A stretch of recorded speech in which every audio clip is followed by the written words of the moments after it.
Hello, everyone, and welcome to another episode of Let's Chat Reality. I'm Michael, And I'm Molly. and we are here today to talk another week of Big Brother 28, episodes 11 through 13. It was a week where we actually got a surprise on the episode that none of us were expecting on Sunday night. It's one of those rare times where we were all convinced of one thing based on what we saw in the feeds, and we were all shocked to learn that that was not the case when we watched the episode. And I'm excited to talk through that and everything else that happened before that this past week. And I'm very excited because we have our very special guest today back with us from Big Brother 26. It's the leader of the Quinions himself. It's our friend Quinn Martin. Quinn, how are you? I am so thankful to be here. I brought some BB Tonium. I traveled through time Ooh. to attend this podcast. In the original timeline, blew it. I was not near as funny as either of you. It was embarrassing, and I had to come back in time to ensure that I at least was able to hold my own. I'm not going to be funnier than both of you. Let's just be honest. We're going to get that out of the way. But I could shoot for a three-way tie on a good day. Yeah. Look, I don't know what timeline it is that I'm funnier than Quinn, but I would like to enter that timeline, but that's not the one that we're in right now. So you entered the right timeline, I think, for this. Perfect. But Quinn, since we last talked to you, you've had a lot of life updates. You moved to LA to be with your girlfriend Haley. How has life been? What's life like in LA? California, LA it's pure chaos, okay? There are no Walmarts. That's crazy to me. As a Midwesterner, I live and die by a Walmart trip. The nearest Walmart, I swear, is like 30 minutes away from me. It's devastating. And then it's just like traffic is crazy. I got stressed out going to any Texas watch party because I was like, Texas is pure chaos. But oh my God, LA is so much worse. It like grinds you into a fine dust and then blows you out into the ecosystem. It's terrible. But I'm having a phenomenal time. I'm living life. I'm breathing air. Knowing somehow I'm going to get there. I love it. Well, Quinn, we are a little over 3 weeks into this season so far. What have your thoughts been on Big Brother 28 as a whole? This season has felt like 8 years long. Like it's been a decade pretty much. It feels like a storm cloud. And it's like we keep losing interesting people, which is always such a shame. Ashley had so much personality. Rome was like the opposition. Jason was our like messy, playing so unbelievably hard, but willing to create a TV moment. And it's just like, how could it get worse? I don't know. And then this episode happens and it's like, wow, there is a worse. It does get, the bottom of the barrel is just the Earth's crust at this point. Yeah. Yeah, Molly, I mean, I feel like I've been touting, like, okay, I have hope. Like, I know we're, like, kind of on the verge of a steamroll, but, like, I still have hope that, regardless, it'll be entertaining. I don't know. I'm starting to lose a little bit of hope. What are your thoughts now? I know. I feel like at this point, I've lost some hope too, but I'm hoping that there could maybe be a turnaround at some point. But as of now, I feel like we're at not as exciting of a moment. Yeah, we're in a little bit of a rough patch, but hey, Big Brother's a long show. But Quinn, your name has been brought up quite a few times on this season by one Angela Murray, who of course you played Big Brother 26 with. Specifically when referencing Drew, her feelings about him being similar to maybe how she felt playing with you. What have your thoughts been hearing your name brought up this season? It's always flattering. That's Yeah. the dream. You get on Big Brother, and then the next follow up is like maybe someone will reference me on the feeds, and I'll have a new friend in the mix. I'm starting to think Angela Murray doesn't like me. Like, it's crazy. She hates Drew so much, and I don't even think that like my gameplay necessarily impacted Angela in the way that like maybe she feels it did. like, I'm a little confused on how, like, if Drew were the Quinn of the season, I don't know how that would, like, reflect or, like, splash back towards her, because it would just be dismantling the alliance around her. It's not like he's going after her. He told Barrett that he wants her in the final 3. So I'm, like, a little confused by it. I feel like there's some unworked trauma here. You know, I last birthday was in Vegas. Angela was there. Like, we were celebrating birthdays together. We were on the cruise together. We were hanging out. It was us against, like, the evil, maniacal cruise, like, runner, CEO, whatever. It was us. That's my bestie. And so finding out that she has so much, like, trauma, and, like, her understanding of my game is very funny, where it's like, I don't know, I was ready to ride off in the sunset, like, with Angela early Big Brother, and then BB26.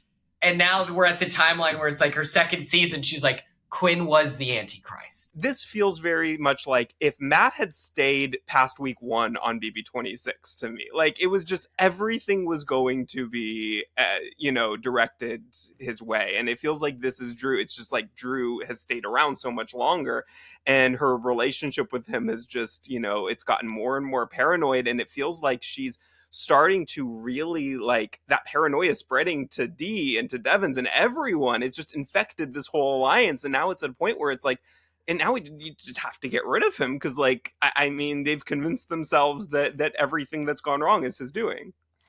I know. I think it's crazy. I mean, obviously we know what's happening on our side, but when you're in the house, I mean, we've never been there, but you can speak to it, Quinn. Like, you just never know who you can fully trust. I'm sure of, like, what's going on. For Angela not to trust Drew, though, is crazy, because it's like he hasn't done anything to really betray her in any ways to, like, think that he's going to go after her. So I wish that she didn't think that, because I love Drew. Yeah, they really talked themselves into, like, a problem where it's like, it's interesting. He's playing the middle, but he was, like, siphoning information from the other side.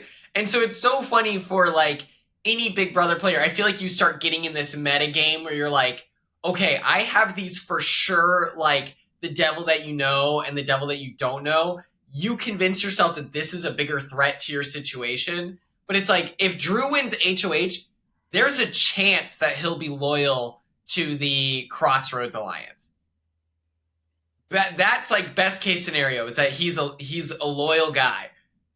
Best case scenario, if the other side wins, is that they're still going to put you up, but you're not the target. So it's like, you might as well, like, open yourself up and allow yourself to be hurt, then cut off all lanes of communication and, like, trust, just because you're nervous that you could be hurt, you know? Mm-hmm. I think that that's the real, like, I get that you don't want to be made a fool of, but at the same time, you're a returning player. You already have an advantage. We're voting in powers every week. You're a part of the steamroll, like, majority alliance that's winning all the competitions. I think that we just have too much freedom that now we're, like, lashing out just to experience something. It's like holding a match in your hand and letting it burn to your fingertips. Yeah, and Quinn, you know Angela better than we do, so maybe you can, correct me, but I feel like Angela's worst fear in this game is being made a fool of. And that's why she is so intent on getting Drew out before he gets her. And it's like, the worst thing that could happen to Angela is that she trusts somebody that she shouldn't have trusted. Am I wrong? I can totally see that. And it's interesting because, like, I think that she's really opening herself up to some, like, real heartache. Like, she was devastated the 8th time I stabbed her in the back, right? Like, crying. She made a big thing about it during the, like, renom ceremony. And it was like, she didn't even trust me. There was no reason for her to trust me at that point.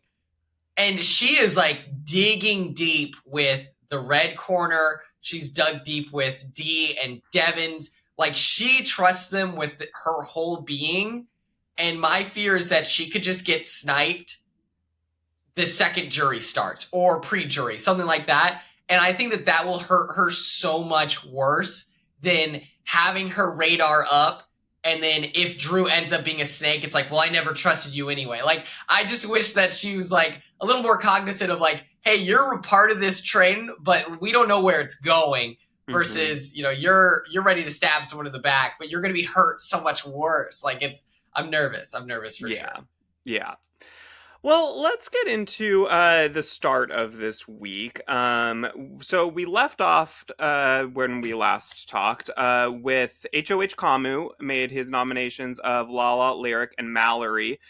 Plan was to backdoor Jason. Quinn, what have your thoughts been on Jason and just his game overall? I don't know. Were you a Drag Race fan? Were you familiar with Jason before the season? I was not familiar with Selena S. Titties. Not yet. I need to get up to speed for this most recent season of Drag Race. His game though, it's so funny because the most like scandalous thing that he did was tell Angela that she was like the fill-in for his mom. And then is like, you know, she's bawling her eyes out and you feel bad and you're like, that's crazy. Like that is nuts.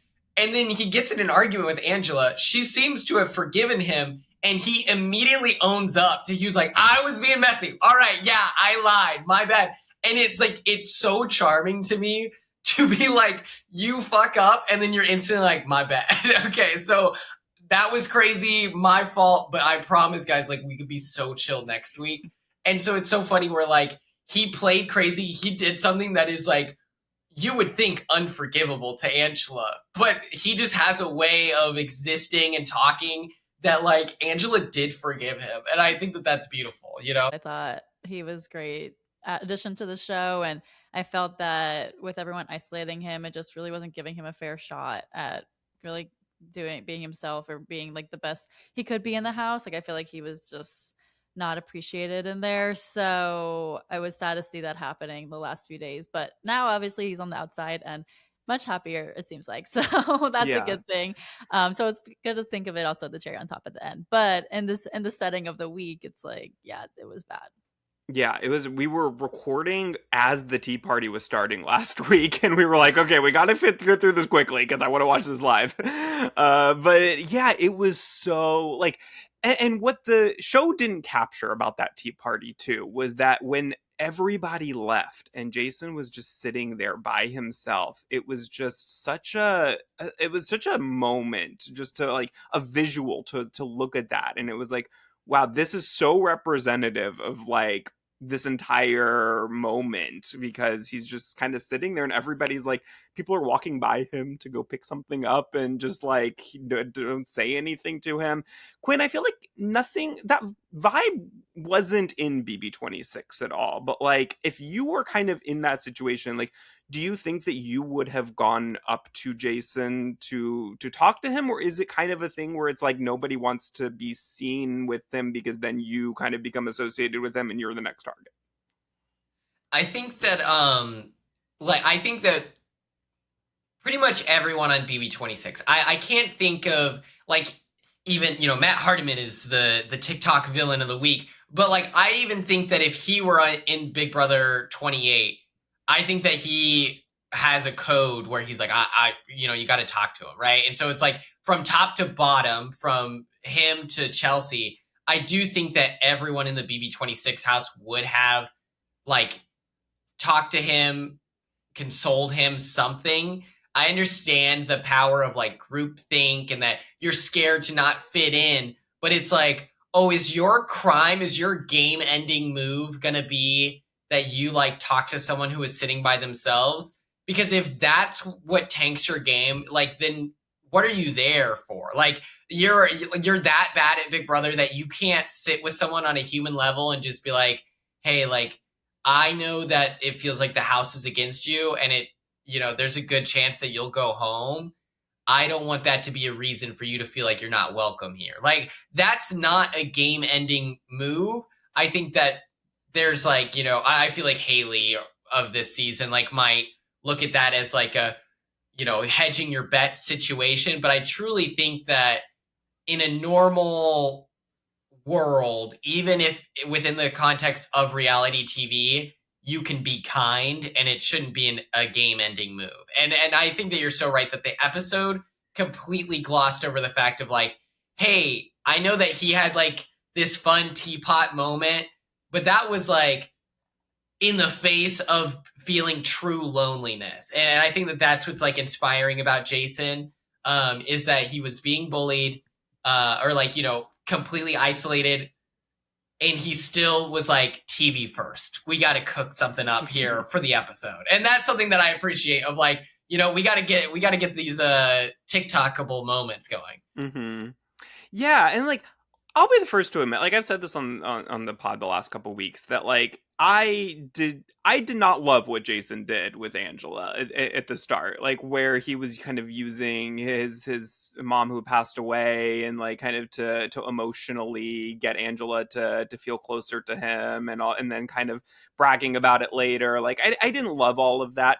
But like we said, she forgave him so quickly, and it's like I can't be upset with Jason. Like, you know, nobody else has the right to be upset with him after Angela, who was the one who was the recipient of that, forgave him so quickly. Like once she does, like, you know, then everybody else needs to move on too. And so it's like I feel like if that's kind of the one thing that he had done that was maybe like outside of the game potentially, and that was forgiven, then like nothing else that he did was warranting that type of reaction from Kamu or from anyone who just kind of like distanced themselves from him like that. And I did not like the way that Kamu came at him in that. It felt like he had this superiority complex that even the episode didn't really capture it completely, where he was kind of like talking about like the morals and kind of insinuating that Jason didn't have morals, and that all kind of got a little bit left out of the episode, and that was, I think, kind of, it felt very icky about it. And then of course everything that came out with Kamu's social media afterwards has also really painted a little bit of a light on maybe reasons why he feels comfortable talking to Jason in a certain way. And yeah, I mean, Molly, it just feels like the whole thing has a very just weird tone to it with Kamu that I don't love. Yeah, I agree. I wish that it didn't happen the way it did. But it's okay with Kamu and all. Obviously, he's still in the house, but not supportive of him. Yeah, it is interesting because, you know, Quinn, like I know you watched Love Island this season, and Love Island has removed people. Like this past season, they removed 2 people from one before the show started, I guess, but then one in Casa Amor for social media activity that came out during this show. Do you think that Kamu's social media warranted being removed from the house, or should have? Absolutely. I also think that it's crazy that he got in. Like, I remember I signed the petition for Big Brother 25 when the R word was used. That was in Kamu's like posted highlights, is him using the R word. And it's that you can't even say that it's like it was a video, so like the system didn't catch it. Like the whatever system they use, it transcribes every video that's posted. Oh wow. But it was in big letters, just the R word, you know, and it's like, are we a 7th grader? I think that all of this should have been flagged, and I think that it should have stopped him from getting in, period. When the R word was used in Big Brother last season, I was like, yeah, kick him out. Like, that to me, I'm like, no, if you can't control yourself and like use proper language, like that, you shouldn't be in there, period. And then when you look at the hateful content behind just the use of like the R word, of like he's liking all those posts from like the really, really weird, like not even like just like Republican talking points, it's like the weird alt-right side of stuff. And then he's talking about like George Floyd and things like that. Yeah. It's, from my perspective, I'm like, bro should have never gotten a chance, period. Like that should be going through the casting process. That came up, don't send him an email. He's not even dignified with a response of like, sorry, we've chosen not to move forward. Just stop contacting him. Like, ghost him. Like, that's my perspective on it. Yeah, it feels like the only reason he was in there is because CBS wanted that like UFC tie-in and whatever, and I guess he was the one willing to do the show, and they maybe because of that they didn't even do all the like background stuff that they normally would for a regular applicant. Maybe they kind of brought him in a more similar way to like the icons, maybe like recruit. I don't know. Yeah, I agree. I mean, like I kind of expected them to put out a statement at the very least. I didn't expect them to remove him, but I thought that maybe they would acknowledge it and put out a statement, and they just are completely ignoring it and hoping that it all goes away. And I guess that's the new Paramount. But let's get into changing topics a little bit here. Let's get into our showmances, because we had a little showman segment on Wednesday night where, I mean, of course, we see like Lyric missing Rome. We see Dee and Barrett, their flirtmance is maybe back on a little bit. And then, of course, we have Melody and Drew. Molly, what are your thoughts on, do you think any of these three have a chance to make it outside the house? Well, I honestly do. I'm rooting for Lime. I'm rooting for Lyric and Rome at this point. Like at first, I was annoyed about the how fast it started, but now it seems sweet to me. So I'm rooting for them to work out outside of the house. But for Dee and Barrett, I think it's just mostly just friendship there. At least definitely on Dee's side. I think Barrett is into Dee. Obviously, we've heard him say he does like her, but or thinks she's pretty. So I think that he would want there to be something, but it's just not going to work out. But then Melody and Drew, I feel like it's maybe could turn into something, but it's still very early to tell. But I wouldn't be opposed as well. Hmm. Yeah, Quinn, are you rooting for any of those three, or all of them? I love love. All right. You saw me in the Big Brother house. Takeda, I was number one supporter. There were whispers that Joseph had a crush on Chelsea, and I was like, you should go for it. Oh, I don't even remember. But then that. It was like Cam and Chelsea at the time. I was like, I feel like they were endgame. But I think Joseph just wanted to be a part of the tea and conversation. He's so strategic. But Lime, they're long game. Like they are so like I feel like they're both crazy in the same ways. And then Melody and Drew, I feel like I want it to be a thing. I need him to stop being like a 22-year-old like guy. I need him to like commit. And the biggest like giveaway that I feel like they're meant to be together is when they talk, their faces are like this close to each other. Like they can't have a conversation back here. They get so close. It's like they're challenging the other to like lean in for a kiss just so then the other can be like, whoa, wait, what are you doing? Like, I think they're long game. And I also think, I'm going to say it, I think that Haley is like down bad for Kamu. And if you watch this episode, when Haley's doing her like, she's reading her letter and she's like, don't bother staying up here eating my snacks. Kamu is looking at her like it is love. It's crazy. I was like, he wants to kiss her right now. Yeah. And then, you know what? Barrett, I feel like he's got a shot too. Fuck it. Like, it's going to be week 8. Barrett, he has not worn a shirt yet this season. I support it. And I think he's got a chance. There's Island Hot. We're going to see Barrett's House Hot. I could see. I think if Barrett and Dee are in the house together the entire season, I could see kind of like a Taylor and Monty situation where it's like late in the season that they're both just kind of at a point where they're bored and there's nothing else to do. And so maybe something happens at that point. But I don't think anything will happen with them outside of the house. Even if something does in the house, I think that's going to be contained to the house. But I think there's a chance Rome proposes to Lyric on the finale. I fully believe that. I fully subscribe to that, Michael. 1,000,000%. Yeah, I think that we could have a Swaggy and Bailey situation on our hands here, and I'd support it. You know what? Why not? It'll give us something to talk about at the very least. Let's get into the powers. So we have, of course, Devin's got the diamond power veto and denied it to everybody except for Dee.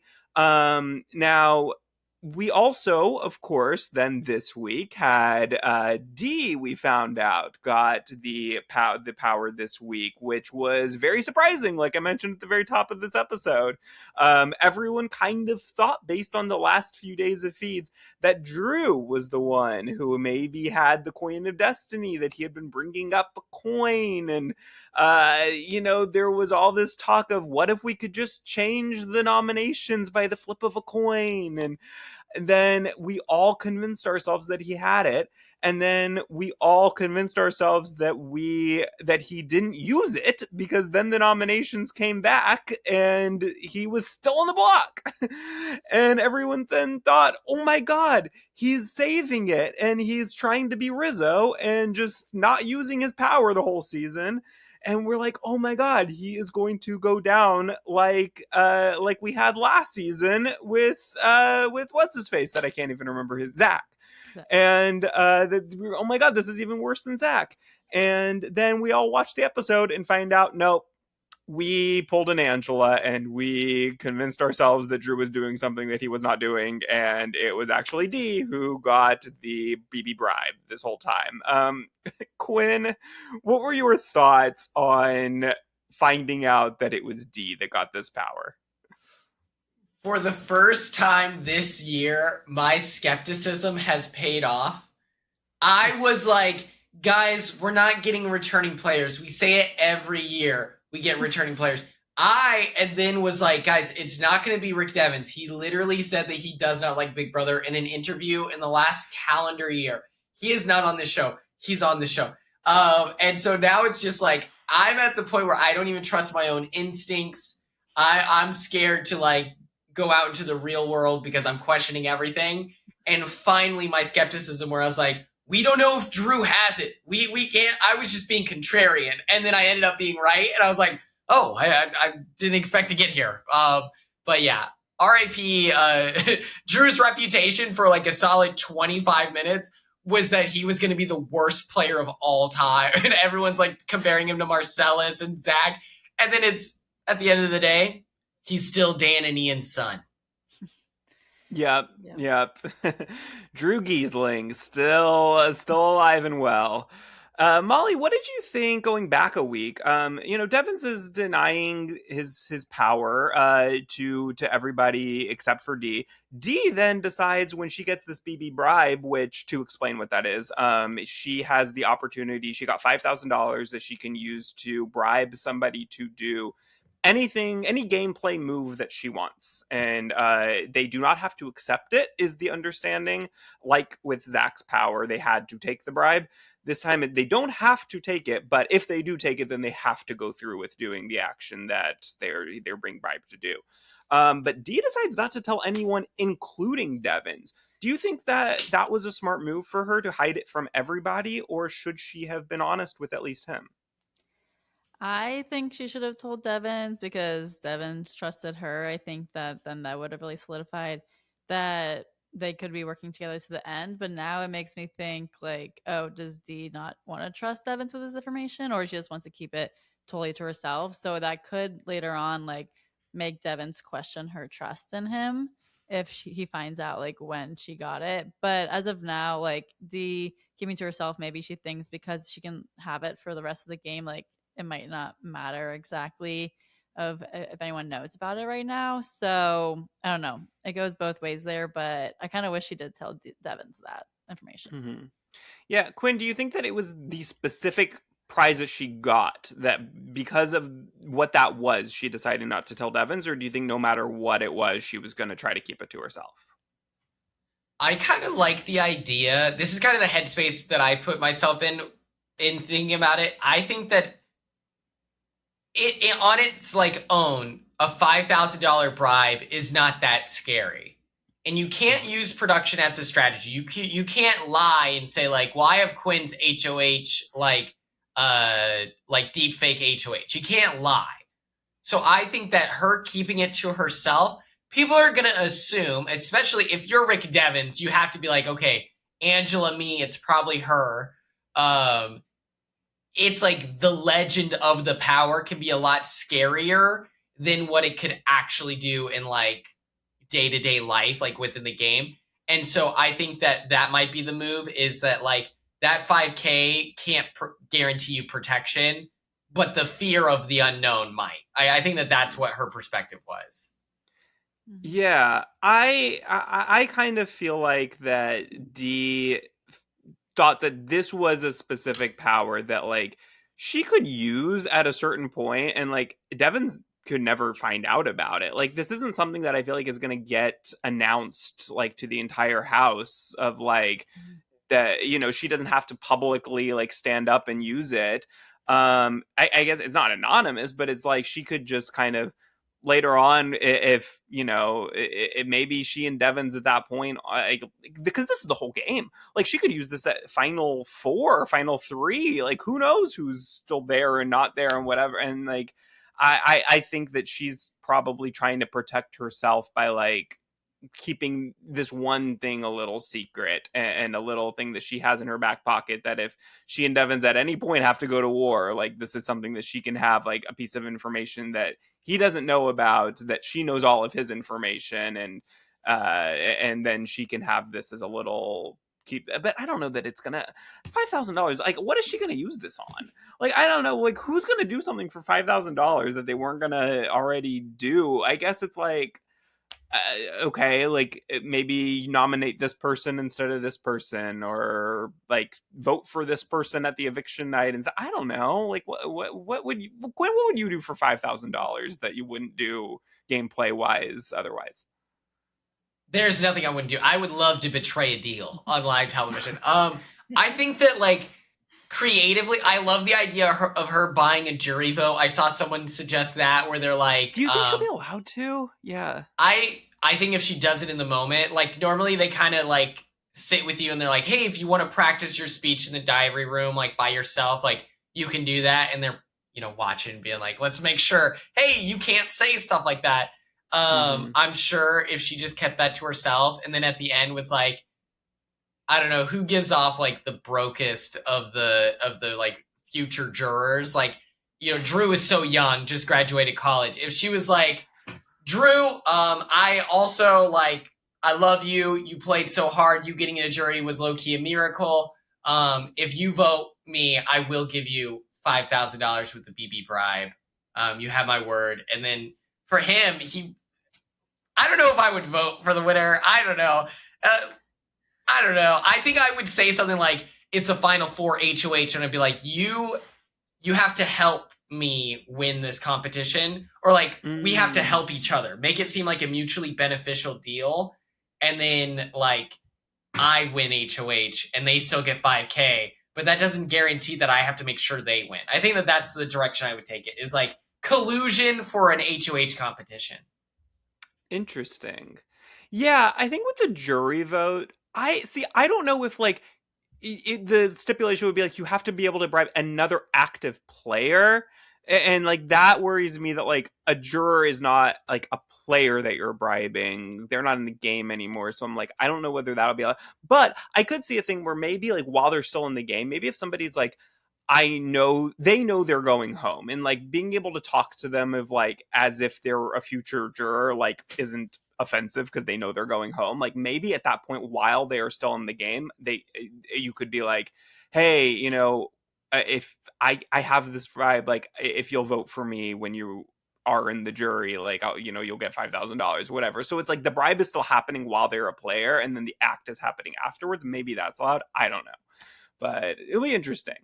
I'm glad that they don't have to take the bribe this time, like with Zach's. That I did not like that part of it last season, so I'm glad they redid it this way. I think it's a lot better. But let's switch gears here a little bit. I want to go back to kind of just like we talked about Jason. I want to kind of do like a little post-mortem on his game before we fully move on to this current week. Because one of Jason's big, I guess, I don't know if it was his downfall, because they really were targeting him before this anyways, but like one of the things that he did that maybe didn't help him was that he promised all 3 nominees that he was going to use the veto on them if he won it. And Molly, this does not sound like a great game move to make, but what did you think of him doing this? Well, yeah, obviously he couldn't feasibly do that. So I think promising isn't the best route of action there, but in the moment, like, he was trying to build trust. So I guess it made sense for his in his mind of in the moment talking to each of these people. So I think in general, obviously, it didn't end up being that he wanted anyways. So it kind of isn't as impactful now. But if it had happened, it would have definitely ruffled a lot of feathers. Yeah, Quinn, do you think, because he did this before he even knew he was playing in the veto, like, do you think that he did this under the impression that, like, what are the chances I'm actually going to get picked and have to, like, potentially actually go through with this? I love the idea of just like baseless promises with like next to zero consequences, like of you not making that deal. Like if you just put it out there of like, hey, I think it'd be really beneficial for both of us if I'm gunning for that veto, if your name gets pulled, please, or if you get house guest choice, please choose me. I'd love for a chance to like stick it to the man, whatever. I love a like unreasonable deal that the other people agreeing to it like probably understand that he's saying this to everyone. Like that's what annoyed me about Kamu's like problem with it. He was like, I was the HOH and you made a promise to me, but then you also made a promise, and everyone was like, well, yeah, that's like the show. Like that's what you should probably do if you're in danger. Like it was just so like obvious what he was doing that I kind of it circled back to being like, you know what? I love it. Let's do that more. Yeah, well, I mean, like that to me, like, and going back to the Tea Party, which I know we already covered, but like one of the things that frustrated me most about it was like he wasn't saying like the reasons why he was like saying all these things of everything Jason did. They were targeting him before all of that. Like none of this actually mattered, and so it was like he was just finding these reasons to like catch him in lies and whatever. And it was like none of that could have happened, and he still would be on the block and still be the target to go home right now. And like that was one of those things that really frustrated me about it, was that this was all completely pointless because nothing changed afterwards other than him feeling so much more isolated. Yeah, definitely. One of the other things that he did, Jason, was that he told Dee that he wants to go after he wants to go after Chuck, Kamu, and Haley, while also telling Chuck that he would go after the icons. Molly, what did you think about him doing this, kind of knowing that, like, because I feel like Jason kind of has a pretty good read on the house. Like, he knew that, like, those two groups were working together. What do you think about him kind of operating under the assumption that those two factions might want somebody who would go after the other faction? Yeah, that was messy. Because obviously that information got right back to them, which ended up not being good for Jason's game. If they know they're both getting targeted by him, like obviously then they're not gonna want to trust him in the game. So that was not great gameplay, but obviously like he was doing what he had to do in the moment. Still, he wanted to try to stay, so that was his idea of that. Yeah, Quinn, I mean, like, it seems like I personally, if I am in one of those groups, like, you know that eventually, like, we're gonna have to go to war. And, like, I think I might want someone like Jason on my side who is good at competitions. We know that. Who, if he can be somebody who's willing to kind of be a soldier to make some moves that I may not want to be the one making myself, but I want to happen, having someone like Jason around, I feel like would be really beneficial. I think that like the pitch to Dee, she's the type of player where she's gonna rationalize it in that same exact way. Like that, she's gonna be like, oh, yeah, that makes sense. I understand why you're making that deal, and maybe I'll agree to that. Maybe I won't. Going to Chuck of all people, I think is where it like becomes rocky. If it was a Haley HOH instead of a Kamu HOH, I think that going to Kamu is maybe your best bet of like, hey, I'm gonna cut it to you straight. It's so obvious that you and the like icons are working together. If you keep me around this week, like I'm willing to take the shot, and I'm telling you right now, if you do me this favor, I'm not going to take the shot at you guys. I'm going to take the shot at them. If I land, I'm still going home the next week. If I miss, they're still after me. And then I think Kamu, of the three-headed dragon that is the red corner, I think that he's the most like game sense. But Chuck's like playing Candyland right now. Bro has no clue what's going on. So of course he's gonna instantly sell out Jason of like, hey, this guy's playing Big Brother. Can you believe it? And it's like, damn it, Jason, so close. I feel like, I mean, like, I'll be honest, I have not been watching as much feeds as I normally do the last couple of weeks. I feel like I don't even remember what Chuck's voice sounds like. I feel like I see so little of him. I'm like, is he in this game? Like, where is he? Like, sleeping at a hotel every night and coming in for a couple hours so it looks like he's there? Like, who is this guy? Yeah. Every DR, he has like no voice. I'm like, what happened to this guy? Yeah, but yeah, I mean, like, I get it. It was messy. He should not have gone to both. I think he should have maybe just gone to one side or the other and made that deal, and not both sides, because then, like, that's so easily just like, they're gonna talk.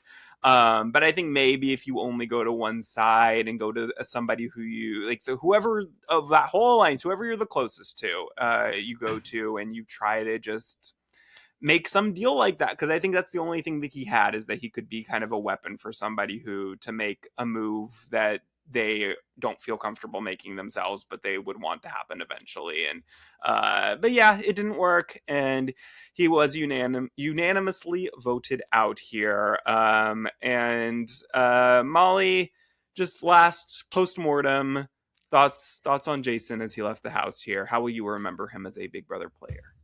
Well, he definitely brought the messiness and drama, and he was fun to watch in the feeds, obviously, with the banging the tea kettle as well. That went out as an iconic moment. So I was glad to see him there, and I now want to go see Selena perform her drag show. Yeah, for sure. Quinn, what did you think of Julie having the pot and banging it as Jason was leaving? This may have been like, this has to be in the top 12 best Julie exit interviews of all time. Yeah. Like, you could tell that she truly did like him, and she likes the evil, like, schemers. Like, that is her favorite type of player. And so I feel like she really appreciated Jason's attempts at like the Big Brother game of like playing so cutthroat, and like there were some missteps, of course, but like the intention was there that I think Julie appreciated. And just, I really, really enjoyed on a human level of like, I feel like the Big Brother 28 house was so loud. Like, I imagine it was like a ringing in Jason's ears, just super loud, chaotic, flashing colors, overstimulation. And then his interview with Julie, it felt so soft, smooth, and just like in the moment and kind and nice. And so I really like was grateful that like Julie as a host who's able to meet Jason with an energy that I think he probably needed the most. And he's a really strong person, and he's been on reality TV before, but he should still like get that warmth on the way out. And so that was one of my favorite exit interviews of all time. Like, it was just truly like appreciation and admiration for the player. Yeah, no, Molly, I loved when Julie revealed to him that he was in the top 3 of the power votes every week, and you could tell just how emotional he got about that. Just kind of, that was his first indication, really, that like America liked him, because I think he probably convinced himself that America hated him, because when they were having that fight with Angela, and she was saying that like America voted me to get this power, or chance for a power, so to protect myself from you. I could feel like that was like a moment that really stung for him, and thinking like, oh my God, maybe she's right. And then I think he kind of convinced himself after that, like, well, I'll just play into the villain here and bang all the pots and pans and whatever if America already hates me. And then he finds out that like, oh no, like America actually was really in your corner, especially not the right corner, but in his corner, for at least, the last week or so since the whole Tea Party happened. But do you think that he would have won a power if he had stayed in this week? Do you think that he would have beat D for that? I think so. I think if he hadn't been voted out, he definitely would have won the next power. So or just because of all the support that we've been seeing, like I think D obviously has fans from Survivor, but I think because of all the BB community specifically was rooting for Jason, I definitely think he would have gotten the next power. Yeah, Quinn, I don't know. I'm scared with the Facebook audience that he maybe wouldn't have gotten it from all those moms on Facebook that may not like someone like Jason for a number of reasons.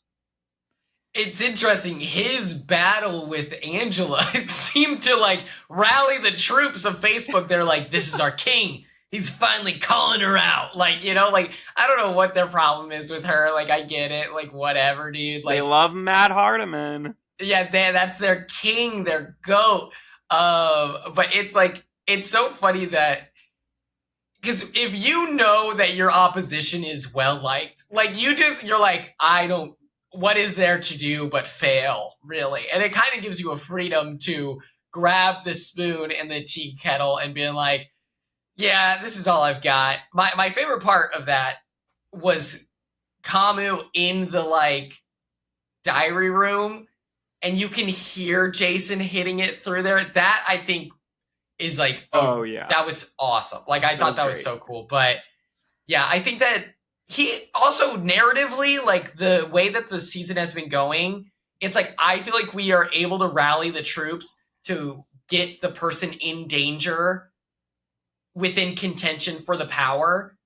But then they get evicted that week, and then it's just like, oh, well, now there's the next closest vote was like Dee and Drew, but everyone was focused on maybe getting Jason the power, and it's just like we're kind of we're like a dog chasing cars right now in the street. Like we're chasing ghosts. Yeah. You know what? And I forget, I wish I could credit this person. I apologize to whoever it was on Twitter or Blue Sky that I saw say this.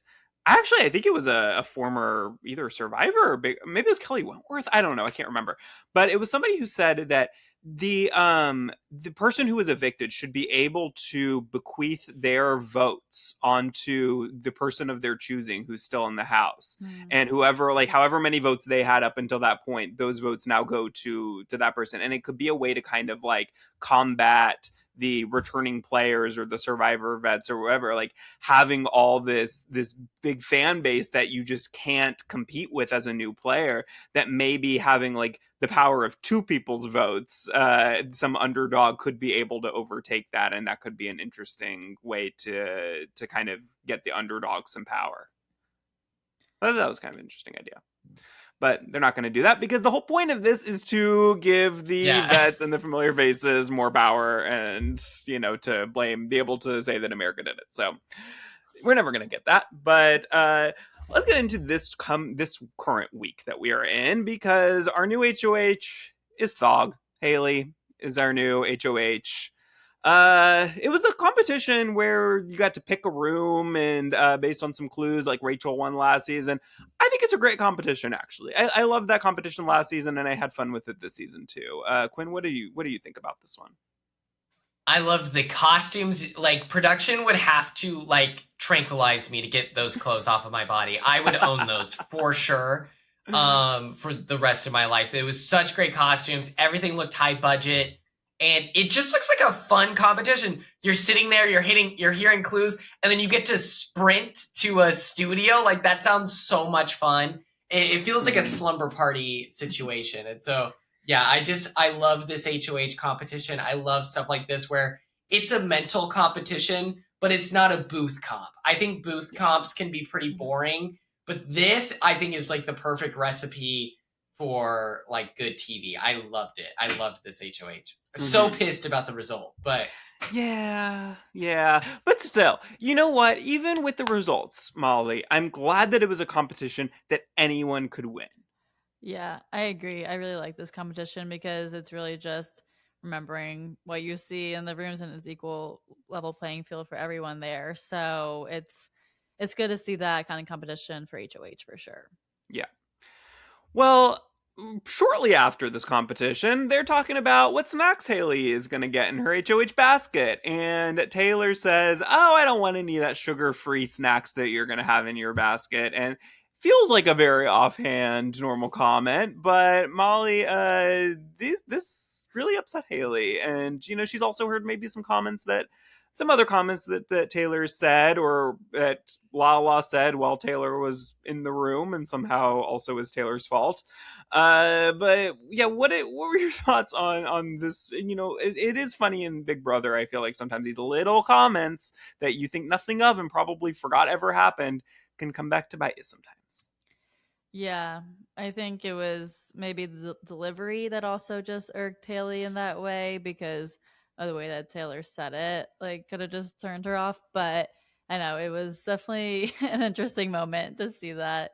But then also, yeah, I just think that they're just not at all friends in the house. And so Mm-hmm. anything it's going to annoy one another happens. It's going to happen. Yeah. Yeah, Quinn, do you think it's really about like this comment, or is this just like an excuse to nominate Taylor because she wanted to do it anyways? No, I think that truly in Haley's worldview, I think she is the most, like, she believes she is the most bullied. She's like, everyone Mm-hmm. is against me. It's like, I'm being so brave every day when I'm mean to everyone around me for no reason. I'm being so brave. Like, she thinks she is like the victim no matter what. And I think that that just adds to the narrative where Taylor makes a joke. What is like very clearly like making a joke of like, oh, sugar free, I don't want it. And it's like, Haley, true or false? Do you eat sugar free candy? Okay. If you don't, then it's like, then the funnier bit is to be like, I don't know why she thinks I'm the type of person who eats sugar free candy, all right? I go Mm-hmm. full glucose. Like, that'd be way funnier.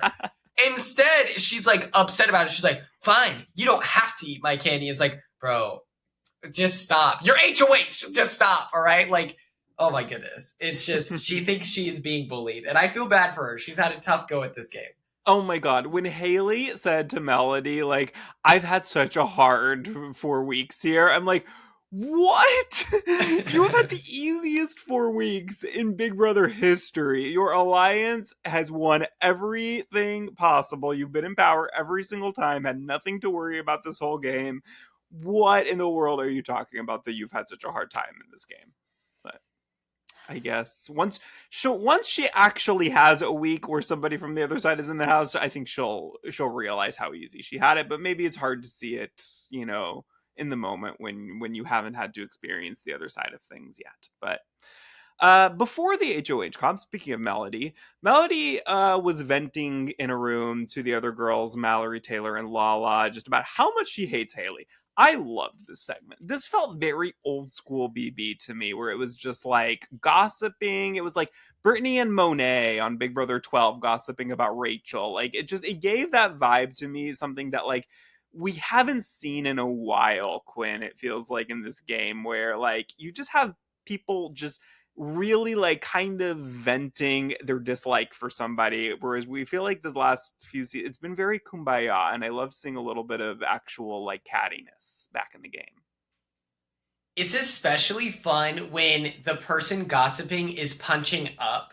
Mm-hmm. And then production's crazy for providing examples of why Melody might feel this way. Like Haley must be doing a number on production. Like, I don't know what it is, but for them to provide the receipts behind someone's gossiping, that narratively kind of not necessary, but I appreciated it, and I fully agree. It's like old school Big Brother of like, they don't like each other not because of game reasons, but Yeah. strictly because they are just two opposing personalities, and they're not invested in that strategic side of like faking it till you make it. Like, Mm-hmm. screw it. Just say how you feel and figure it out later on. Yeah. Yeah. I feel like maybe like a little bit last season we had that with like Kat and Ashley. If you remember, they had that moment like right after Riley's HOH was overtaken where like they were on the couch and Kat was like, I'm sad. Like whatever. Like, yeah, I feel like we Yeah. like had a little bit of that, but like this felt more classic. This felt like more just like totally personality driven hatred and nothing to do game wise. But Molly, this does end up kind of coming back to bite Melody a little bit, because Taylor tells Lala to go spread this information kind of about these comments to Haley in an effort to kind of keep Lala and maybe Taylor off the block and really focus on Melody if she knows that Melody's been making all these comments. And Lala does do this. She goes to Haley, and Haley then confronts Melody about it. And Melody owns up to it. And she says, yeah, I have been saying that, and I would have nominated you if I had won HOH. What did you think of Melody's honesty here? Do you think that was the best way for her to go about it, or should she have tried to deny it? Well, I love this for TV, not for Melody's game. But I feel like, yeah, you're never gonna want to tell a person in power that you would put them up. But I think she just, as you were saying, she's just being honest and doesn't want to bullshit with her. She's just telling her the truth, and Haley honestly kind of respected it in a way, but obviously then she's gonna be like, okay, well, I'm putting her up. But I think in general, yeah, it's not the best game move, but I respect Melody for doing it. Mm-hmm. Yeah, I don't know. I actually might disagree. I think that might have been the best thing she could have done here. Like, yeah, she's gonna go on the block regardless, of course. But Quinn, I don't know. Like, I think that there's something to be said about just like being real with someone, and like I think that Haley is the type of person that might actually respect that in a weird way. And like, I think if Melody had tried to deny it, like she would have known that she's bullshitting. Like, there's no way that like Lala would have just completely made that up and come back into the HOH room. Like, yeah, you said it. And I think like there's something that maybe in the future, like, yeah, she has to nominate. She's going to nominate her regardless. But like maybe in the future, if they can come together and be like, yeah, like I respected you enough to be honest with you to your face, and yeah, I said those things. Like maybe that's somebody who Haley feels more comfortable potentially working with despite their differences. Somebody who she trusts is going to be honest with her. That's it. You really like grounded me here. It reminds me of the way Brittany Haynes describes Mike Boogie's gameplay. Like Brittany is like, Boogie would not fake it with anyone. Like apparently it would just be like so abundantly clear who he liked and who he didn't like. But that did not stop the game conversations. And so it's like with Melody, is it reasonable to deny that? Like, if there was like maybe a crack where I could be like, you're being lied to, and the goal is to like paint a target on me, you need to go back to your source because they're lying. Like, and I really hope that like maybe I could fake it or whatever. But if you're so cooked where Melody is probably replaying in her head every single time she's talked shit about Haley, right, she's probably just like, I'm already at the bottom. My alliance has been getting bullied and steamrolled this entire time. I don't care. Yeah, I was going to put you up. And I agree that like that just being real, no nonsense, like coming clean, being like, yeah, I don't like you, dude. Later on, if she has to have a game conversation, probably with Melody in charge, like in the power position there, I think that like opens the door for conversations versus like if she lied and then it was an obvious lie, then it's like there's no room down the line. Yeah, exactly. Like, I think they're never gonna like each other, probably. Like, at least in the house. Maybe outside of the house they'll be best friends. Who knows? But I think that maybe if there's some level of like respect there, I think that helps to potentially open that door to working together to some degree later on. But we'll see if that ever happens. Maybe if somebody outside of the toolshed wins power, maybe we'll get something to happen like that. But then Haley wants to is making her nominations, and she decides that she wants to nominate a guy as a pawn. So it's not all three women on the block, because Haley famously a girl's girl of all girls, and she would never nominate three women. So she decides that it has to be Drew or Barrett because, you know, kind of going through the other options of guys, I feel like Yash is the only other one that maybe would like have made sense, but she was, for whatever reason, Yash was not in consideration here. So it has to be Drew or Barrett. Now, initially, and this is what the show made it feel like that they were going to be a pawn. That was very quickly dispelled. And it was very obvious that once she decided that it was going to be Drew, very quickly she was convinced that no, Drew should just be our target. Like if you're going to nominate him, he should be the target. But Molly, what do you think about nominating Drew here? I mean, it feels like this was going to happen probably no matter who in the tool shed won HOH. Drew was going to end up being the target this week. Do you think, though, that it is too soon for them to do this based on kind of the information that they have and they're going off of, that Drew's double dealing here? Or is it just you have to get rid of him now? Well, obviously, it's easier watching it and knowing what they should be doing versus, in the house, it's always complicated with knowing all the information. So I think it's reasonable to be concerned with Drew in a way, but I also don't want him to be the one who's targeted this week because I do like Drew in the house and I don't want it to be him who goes home. So I was annoyed that he was put up as like not a pawn, but a pawn, in that place, and then is the target now. So I feel like as a whole, like because he was playing the middle in a way that like it was getting suspicious, that it made sense. But I think it was too early for that to happen because he wasn't targeting any of them. Mm-hmm. Yeah, Quinn, do you think that there's anything that Drew could have said or done here to change their minds in nominating him? I don't think so. I think that Drew is too scared. Like, he's like holding all his pieces up on the board, and he's scared that if he reacts in too much of one direction, it's going to all come toppling down. I think that, like, I don't know. I feel like if he starts pushing, when you're negotiating with like Haley Thog, I feel like you're scared of like, if you even suggest that you don't trust them implicitly, even though they're about to put you on the block, I feel like it is such a recipe where they're going to take it personally. And now you are the target for sure. And I think he's trying to hedge his bets of like, I can win a veto, I can win the AI arena. And if I don't, in theory, my alliance is going to keep me safe because why would you target one of your own this early on? Like, I understand where he's coming from.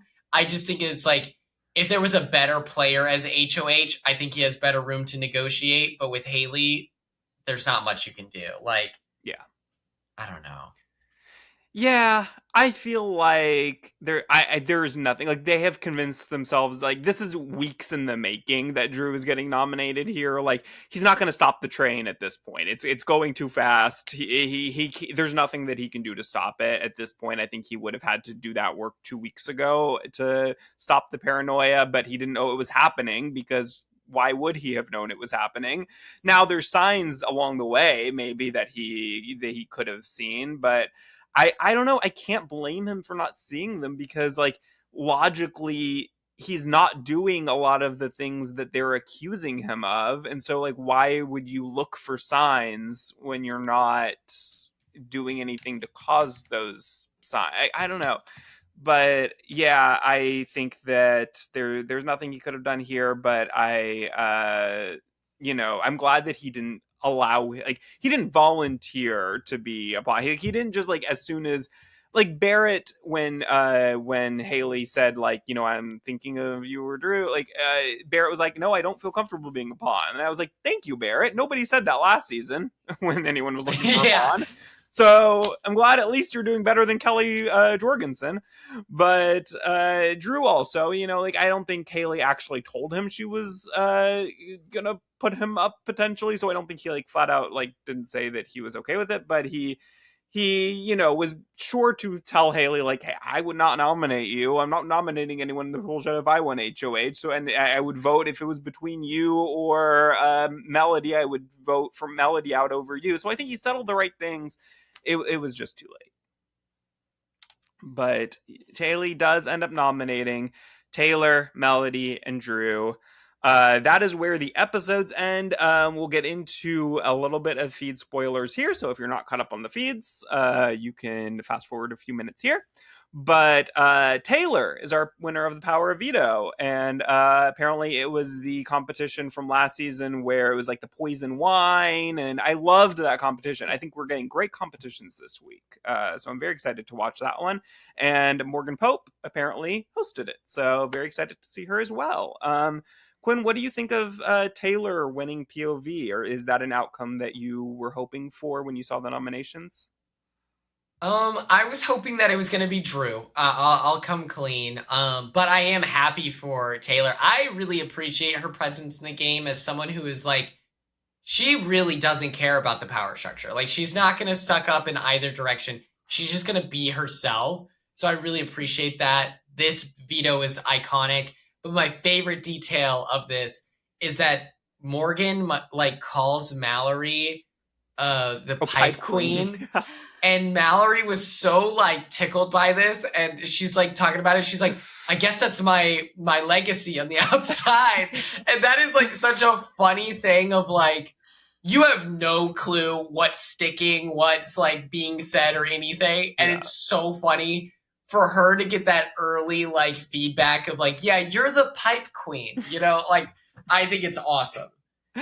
I saw that apparently, I think it was Angela said that she's convinced now that Mallory has a power because Morgan called her the pipe queen. Okay, wow. Sure. I love it. It's like, you know, Angela once told me that Lisa had the power. And I had told Angela that I had the power. She, like, was spreading the rumor to me, and I was like, oh, you think so? Damn, that's crazy. And I was like, we both know I have it. Like, what are you talking about? But she'll convince herself of anything. Like, I love it. Okay, Quinn, you reminded me of a question I wanted to ask you that I forgot. So, you know, there was all this speculation that if Drew had the Queen of Destiny, that his plan was for, if he was to win Head of Household next week, to overthrow his own HOH.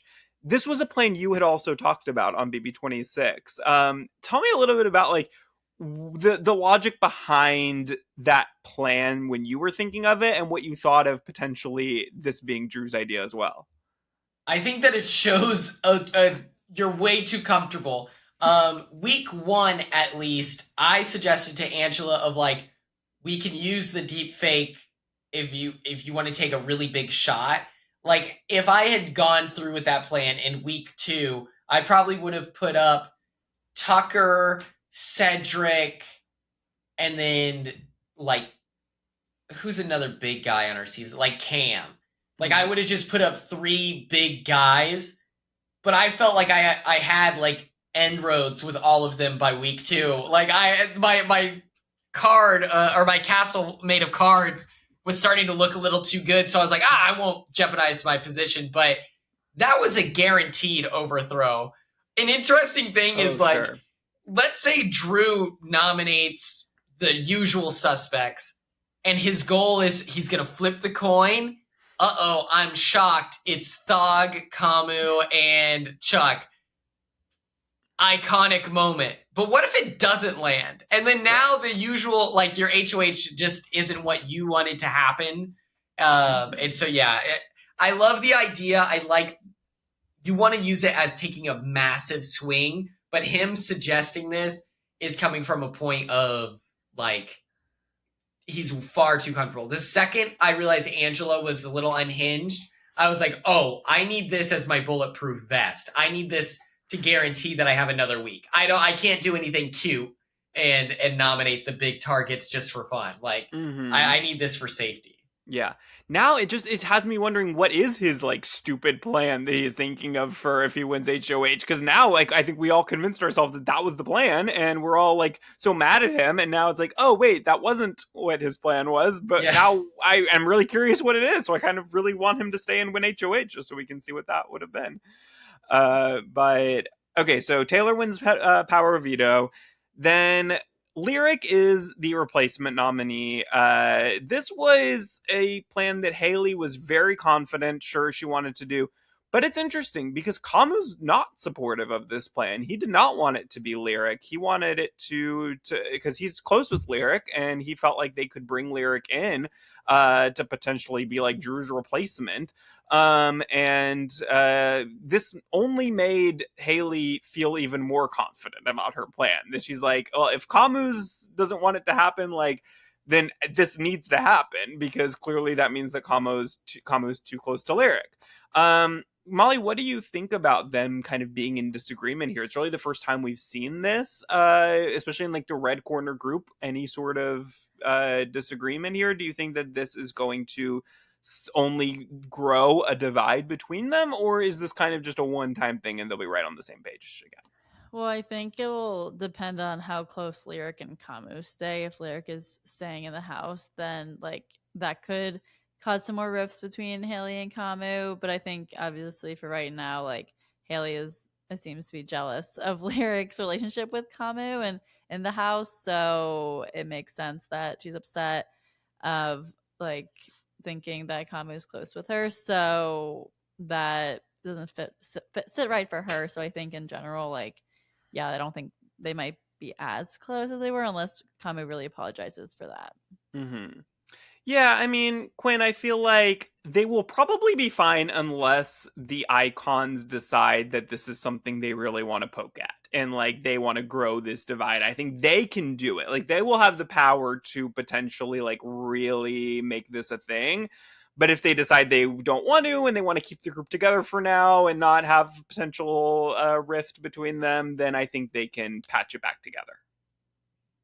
What do you think? Yeah, I feel like they are glued to one another by the rest of the house's distaste for them. And so it's almost funny to like, wait, someone not in our group likes one of us, potentially maybe, put them up. Don't give them a chance. Nope, absolutely not. I like the idea of like the second someone starts being a little too likable in the red corner, that person's number one gets sniped. I love it. Mm-hmm. And Yeah. RAP Lyric, I felt like she all of a sudden she like went from someone who was just kind of in the mix to like win equity, where I was like, wait, I could kind of see Lyric's journey to the win here. And then now she's on the block and I'm like, oh, that could just get blown out instantly. Who knows? But, yeah. Yeah, no, there's been times that I've been very impressed by Lyric, especially I feel like specifically when she and Rome faked the breakup and she was able to convince Devons and others enough that it was real, that they were willing to take her off the block. I thought that was so impressive from her because it was something that shouldn't have worked, and yet somehow she did make it work. And like the fact that she has just really been able to present herself as this maybe innocent, like sweet girl who would never lie to anyone, never, betray anyone. And I think that she was really convincing of that enough to the point where people believed like, oh no, Lyric wouldn't lie to us. And she was. And so yeah, it's sad that potentially she's going to be out this early, but it does feel like Drew is the target if he does not win the Blockbuster or AI Arena, as you would call it, Quinn. And it feels like he's going home if he doesn't win, but it's kind of unclear between Melody and Lyric who is going to go home. Who do y'all think this is going to end up on if it's between the two of them? Molly, you go first. Oh, yeah, that's a good question. I feel like I'm leaning towards Melody going home between Melody and Lyric. I don't want to see that happen, but I think that would be what happens. I see the same thing. I think that they want to weaken Drew. They're so scared of him, and Melody is like, close to Drew, so therefore she has to die. Like, yeah. It's so lame if that's the way that she goes out, just because I feel like she's brought so much to the like diary room and the game itself. It'll be a shame, but yeah, I think Melody would be the target if Drew wins the arena. I agree. I think it's like if we can't take out Drew, we're going to weaken him. And that's guaranteed regardless of what happens in that case. So, yeah, I agree. But I would be very sad. Like, I thought Melody on Sunday night had a great episode where she was just so funny. And her diary rooms, they felt so authentic and real. And I'm like, we never get real authentic diary rooms anymore like that. And I just loved it. That like, and one, like you could see the straw of her drink that she was like drinking while she was doing the diary rooms. And I was like, wow, this feels like real, like really like Brittany Haynes old school DRs. And I loved it. So I'd be so upset if she left this early. And I almost like, this is so sad to say because I really do love Drew. I'm kind of hoping Drew goes this week. And the only reason why I say that is because I think we need him to go to start a new era of the season. Because it's like Drew has been such a focus of, like, he's been the topic of conversation from everybody. And, like, I feel like if he goes, then maybe we can start anew here a little bit. And maybe we'll get, like, I don't know. I feel like it's just if he doesn't go now, he's going to go next week or the week after that or whenever. Like, it just feels like it's inevitable, and it might as well just kind of have it be this week and then let other people shine and have things develop and switch up. And I feel like it's going to be a more dynamic next few weeks if Melody and Lyric are still there, because I just feel like they have a better potential to get in with different people and for the groups to switch up a little bit. But I don't know, it's grasping at straws because it kind of just feels like it's going to be a steamroll. But we will see. Quinn, before we go, we have one last piece of business to take care of, where this year we are going to have our annual Chatty Award ceremony at the end of the year, and we are adding a guest choice category this season. So every guest that we have on in 2026, we've asked to nominate their reality star of the year. From any show that you have watched so far in 2026, there was one person that has just kind of stuck out to you as being the reality star of the year for you, and they will be in contention, whoever gets the most votes. Or if there is a tie, then Molly and I will decide between those people who are tied. Who would you like to nominate here?